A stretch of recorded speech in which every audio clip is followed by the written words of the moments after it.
Hi guys, welcome to a new FDMI21 video, and today we are looking at the Weber 32 TLF carburetor that we removed previously in the last video. Now, in the time since, I have refurbished the carburetor using an overhaul kit.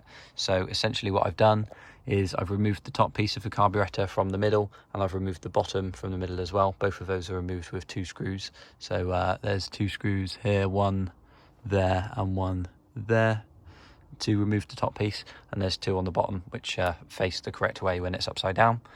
And once you have those removed, you can sort of clean out everything, clean out the bowl, check the float level, change the float sort of needle valve thing, clean out the jets, change the gaskets, just give everything a clean out with carb cleaner, change the diaphragms on the front and back, and yeah, just really just a general clean out. I mean, it was a little bit dirty in there, and I don't think it had been rebuilt for a while, even though it looked fairly clean.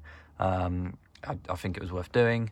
Obviously, I think a lot of the problem is down to these bolts not being tight. I reckon we were letting air in between here, obviously, but between the inlet manifold and the carburetor, which isn't ideal. So now that I've given this a clean out and some new gaskets on the top and bottom there, we're going to put it all together, and soon we're going to put some new fuel in and prime it up, see if we can get it to run, and then hopefully we can change the idle speed to get it to run properly, and hopefully we won't have all of the issues we were having before. So yeah, I'm not going to video the refitting because it's essentially a backwards procedure of removing it, which I obviously did in the video before last. So if you want to know how to put it back together, essentially do it backwards from that. Make sure you connect everything. So yeah, that's pretty much that. And yeah, we're gonna, next up in this video, we're gonna look at fueling it up and getting it running. Also remember to put the black plastic spacer on as well, and also make sure you do these bolts up not too tight so you strip out the threads, but tight enough so that you're not letting air in underneath like this one was.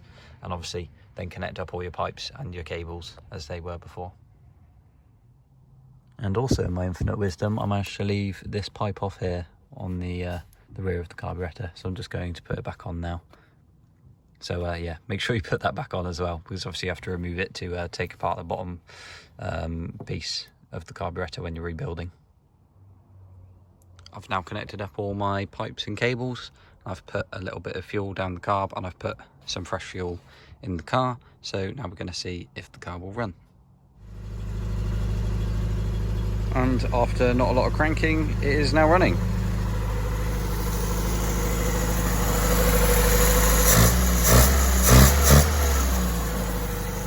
Now we'll let it warm up a little bit and try and tune it up. So admittedly, this is a little bit of a jump, but it wouldn't tune up, and as soon as you took the choke off, it would keep dying and spluttering. And obviously we've got good carburetor now, good fuel pump, but I did notice that the deposits were coming back into the fuel filter.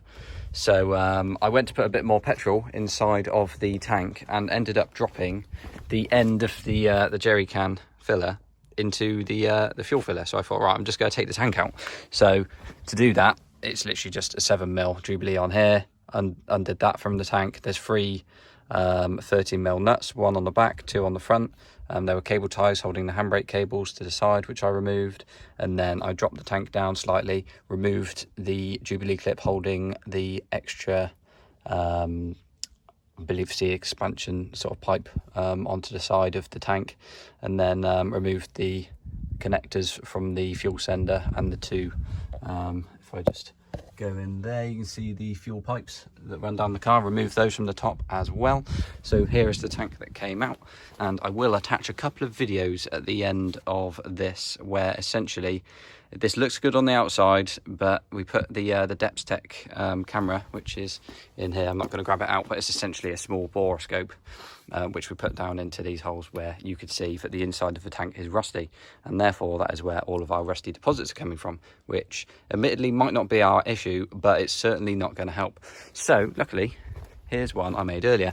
There's another fuel tank which I am going to clean out, but I've had the boroscope in there and it's really clean in there. It's been used, so it needs a good clean, but I'm going to give it a clean on the outside and the inside, and then I'm going to fit this tank to the car, and the other one certainly will be serviceable with a good clean out and a sort of like a slosh paint sort of thing that you can use for the inside to seal them. So that tank will be good for something else as a spare anyway. But yeah, I'm gonna put this one in there once it's cleaned out, and then hopefully we can get to work on diagnosing our next problems. Thanks for watching, and we'll see you in the next one.